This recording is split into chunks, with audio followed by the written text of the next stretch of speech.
हमारे चैनल को सब्सक्राइब करें और बेल आइकन दबाएं। इन्हें सबक सिखा के रखूंगा। फूल सी बच्ची को इंसान है ये जानवर। सजा दिला के रहूंगा, फांसी की सजा दिलाऊंगा, नंगा करके रखूंगा सबके। साहब मेरी मदद कीजिए, मेरी बेटी चली पड़ी है, वो अस्पताल में तड़प रही है और ये जानवर उसके ससुराल वाले उन राक्षसों की भूख खा गई मेरी बच्ची। मदद कीजिए, आप सीआईडी वाले हैं, मुझे इंसाफ दिला सकते हैं। अरोड़ा साहब, हम इस केस के बारे में थोड़ा थोड़ा जानते हैं। देखिए, अनुपमा के साथ जो भी हादसा हुआ वो किसी के साथ नहीं होना चाहिए, मगर इस केस में सीआईडी की क्या जरूरत है? अनुपमा ने पुलिस के सामने खुद बयान दिया है कि जो कुछ भी हुआ उसी की गलती से हुआ। उसने गलती से गैस खुली छोड़ दी थी, बाद में लाइटर का बटन दबा दिया, आग लगी और ये एक्सीडेंट हो गया। वो बयान झूठा था।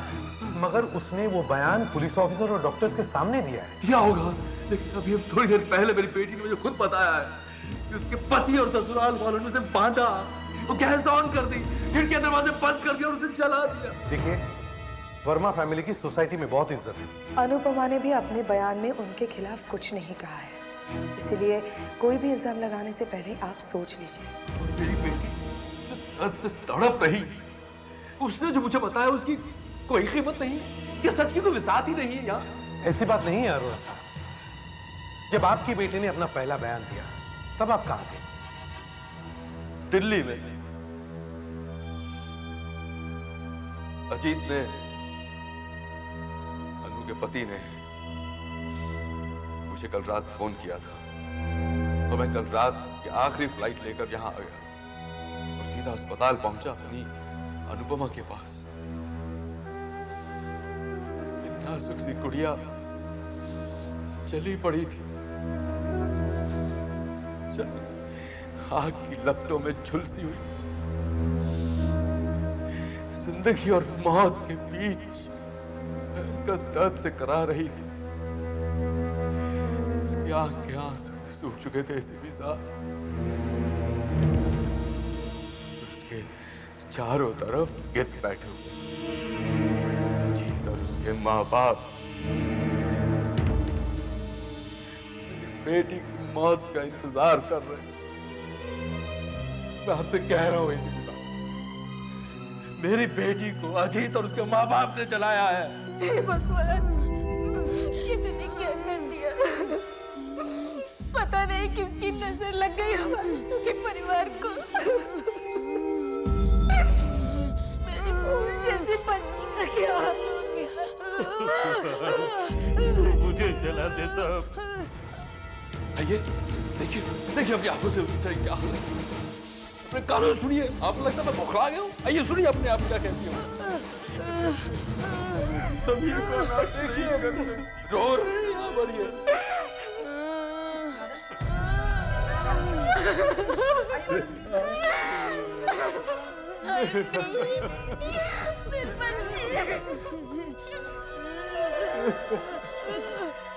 ना बेटा, ना बेटा, बेटा।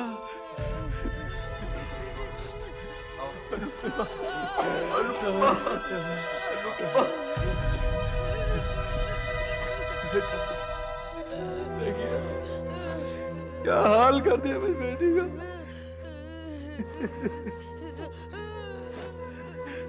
बेटा, बेटा, सीआईडी ऑफिसर्स आए हैं बेटा, सच्चाई जानने के लिए वो आए यहाँ। सच सच बता दे इन्हें भगवान, जो कुछ ने मुझे बताया इन्हें बता दे बेटा। यही मौका है इन जालिमों को सजा दिलाने का बेटा। हाँ बेटा बोल। बेटा अनुपमा, बेटा क्या क्या हो रहा है बेटा? बेटा डॉक्टर। हाँ हाँ बेटा,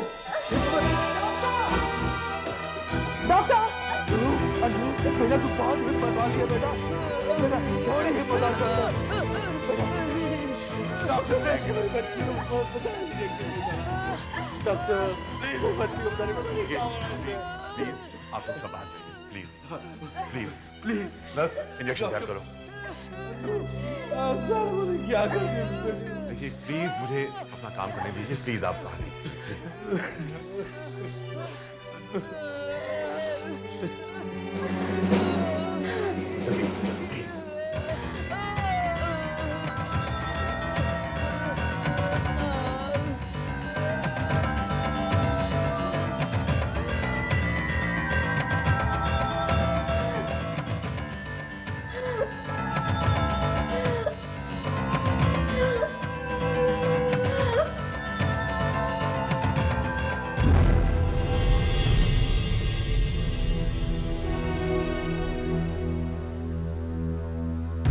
I'm sorry, मैं इसे बचा नहीं सका।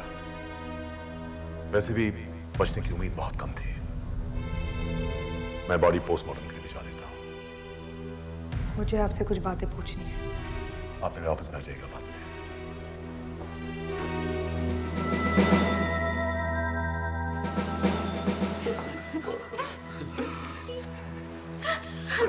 I'm sorry.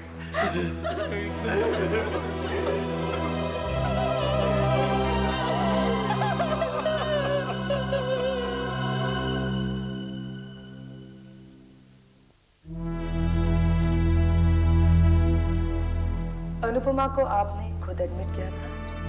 जी हाँ, कल दोपहर को। कौन आया था उसके साथ? उनके पति और सास ससुर। और कोई था? उनके साथ उनका पड़ोसी था शायद, कोई मिस्टर पोद्दार। पड़ोसी? जी, उनके साथ वाले बंगले में रहता है शायद।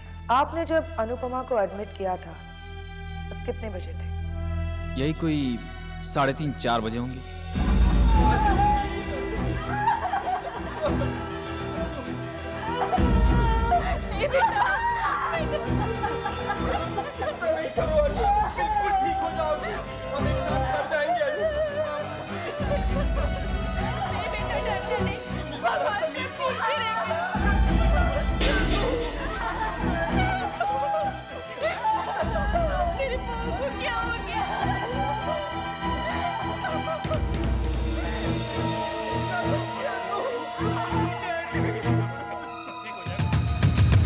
ये सब कैसे हुआ? डॉक्टर साहब, शायद गैस खुला छोड़ दिया था, फिर जैसे ही लाइटर जलाया एकदम आग लग गई, बेचारी जल गई। डॉक्टर साहब मेरी पत्नी को बचा लीजिए डॉक्टर साहब, प्लीज।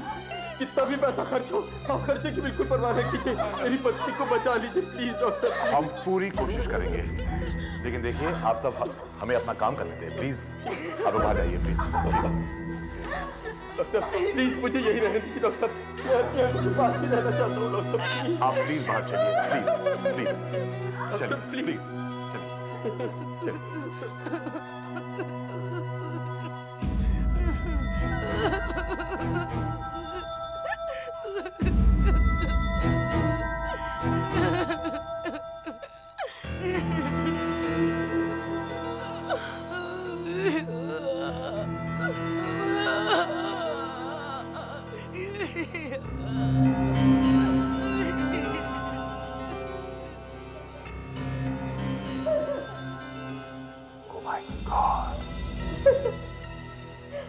शरीर पूरा जल चुका है, 90 to 95% बर्न्स। सिर्फ चेहरा बच गया है।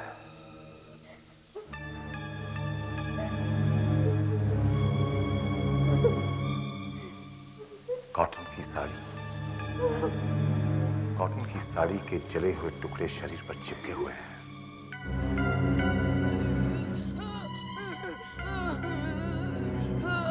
माथे पर एक चोट का निशान है। मरीज बहुत तकलीफ में है।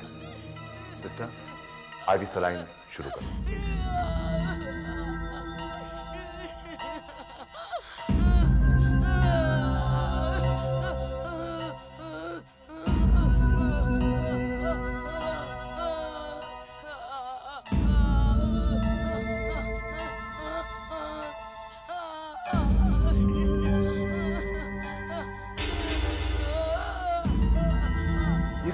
हुआ कैसे? दोपहर को अनुपमा किचन में चाय बनाने गई थी।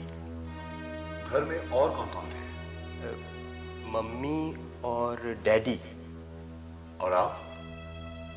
मैं उस वक्त फैक्ट्री में था कि चिल्लाने की आवाज आई। फिर? उसकी चीख सुनकर मम्मी डैडी उसकी मदद को दौड़े। बहुत कोशिश की उन्होंने, आग से जूझे, उसे बचाने की बहुत कोशिश की, लेकिन डॉक्टर साहब ड्रिप देने के लिए पेशेंट की नर्स नहीं मिल रही है। मुझे यही डर था। ठीक है, तुम ऑपरेशन की तैयारी करो। यस। ऑपरेशन?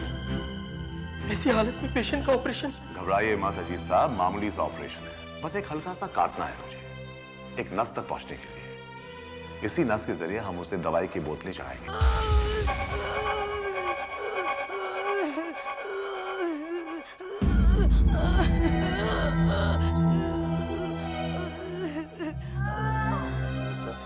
यानी हर 3 घंटे के बाद 30 ml फोर्टिन का इंजेक्शन दो। यस। मरीज को बहुत दर्द है, एक इंजेक्शन अभी दो।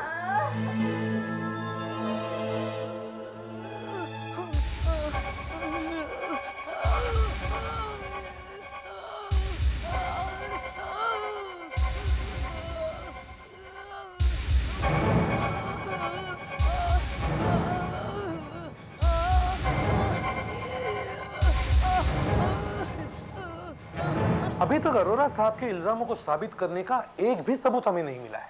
मगर सर इस तरह के एक्सीडेंट तो होते ही रहते हैं।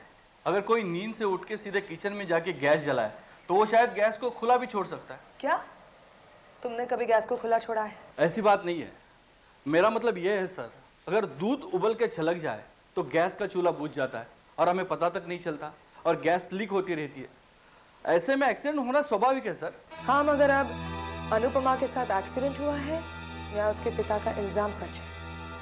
मिस्टर अरोरा के इल्जामों के बावजूद भी अनुपमा के ससुर ने उन्हें घर पे बुलाया है, लेकिन मिस्टर अरोरा ने उन्हें बहुत गालियां दी, बहुत बेइज्जत किया। अनुपमा का पहला बयान किसने लिया था? Sub inspector Shailesh Kumar sir. PSI Shailesh Kumar. Yes sir. Anupama के जलने की खबर तुम्हें किसने दी? डॉक्टर साठे ने दी थी सर। क्यों? वर्मा परिवार में से किसी ने भी आपको नहीं बताया था? नहीं, लेकिन मैंने वर्मा साहब के बारे में डॉक्टर साठे से पूछा था। उन्होंने बताया कि वो सब लोग दवाइयां लेने के लिए गए हुए हैं। बयान के वक्त अनुपमा किस हालत में थी? बहुत ही दर्दनाक हालत में थी सर। मैं पुलिस वाला होकर भी उसे देख नहीं पा रहा था। फोर्टविन जैसे ताकतवर इंजेक्शन का भी उस पर कोई असर नहीं हो रहा था।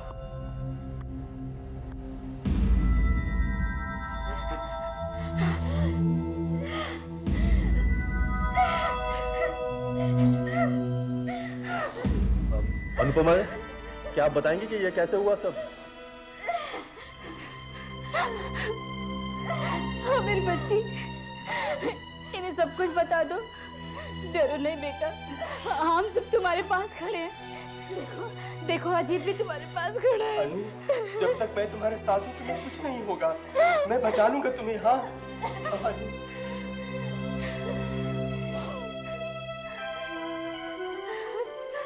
हाँ, समीर है घर पर, वो है हमारे पास है समीर। मिसेस वर्मा, क्या आप मुझे कुछ बताना चाहेंगी?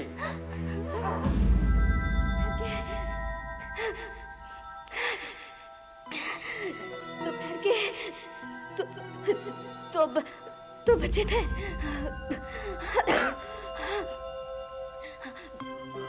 मम्मी डैडी अपने कमरे में सो रहे थे।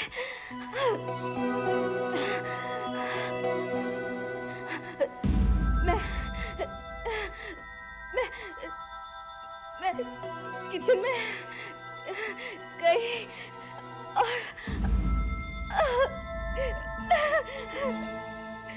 और मैंने गैस का नॉब ऑन कर दिया। तभी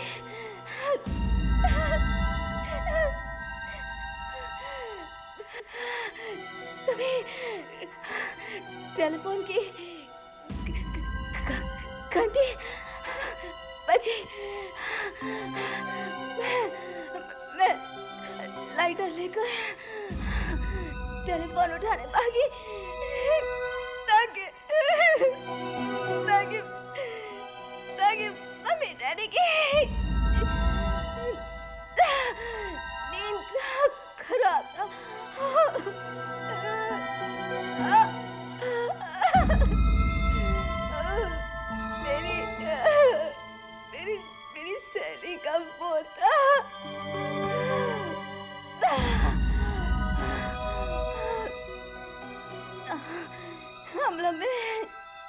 हम लोग ने काफी देर तक बातें की।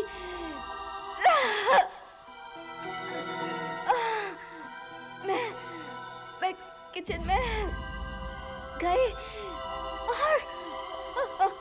और जैसे ही मैंने लाइटर जलाया तो चारों तरफ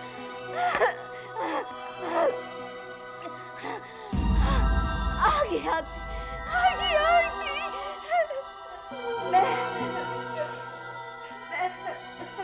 मैं अपनी गलती से चली।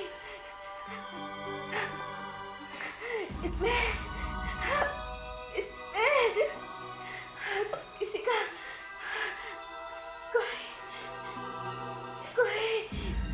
कोई कसूर नहीं।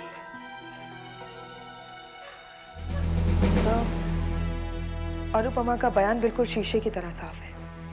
मगर उसके पिता का कहना है कि उसने एक दूसरा भी बयान दिया था, बिल्कुल अलग। सर, जब उसने पहला बयान दिया था वो सबके सामने दिया था, और जब उसने दूसरा बयान दिया था तब वहां मिस्टर अरोरा के अलावा और कोई था ही नहीं।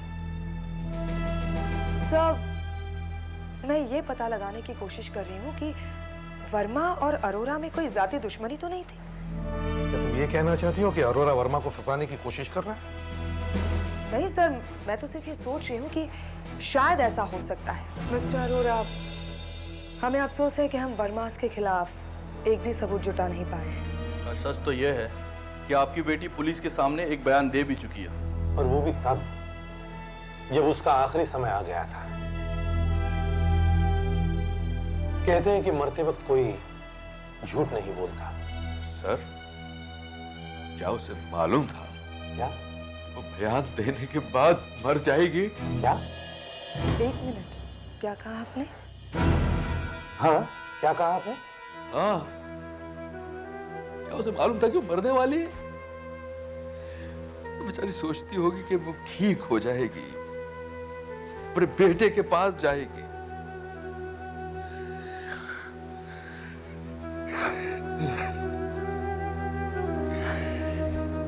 बदनसीब बाप हूं मैं। मैंने अपनी बेटी को 2 बार जलाया है। एक बार उस कमीने अजीत के साथ उसका ब्याह करवा के, दूसरी बार आज उसका अंतिम संस्कार करके। बहुत भोली थी मेरी बेटी, दूसरों की गलती अपने सर पे ले लेती थी। कितनी बार समझाने की कोशिश की, बेटा भलाई का जमाना नहीं है। जलता कोयला अगर उसके हाथ में रख देना तो कभी वो उफ नहीं करती थी। ऐसी थी मेरी बेटी। मेरी इज्जत बचाने के लिए सिर्फ जान ही दे।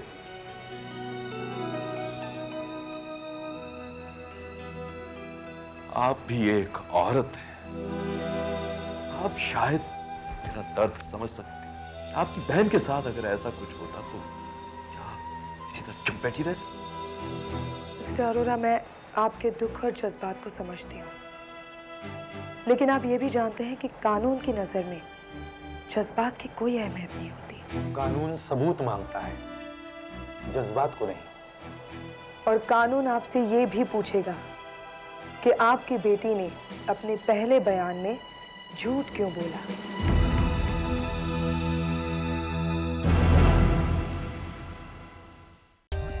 For more updates, subscribe to our channel, click the show links and enjoy watching the videos.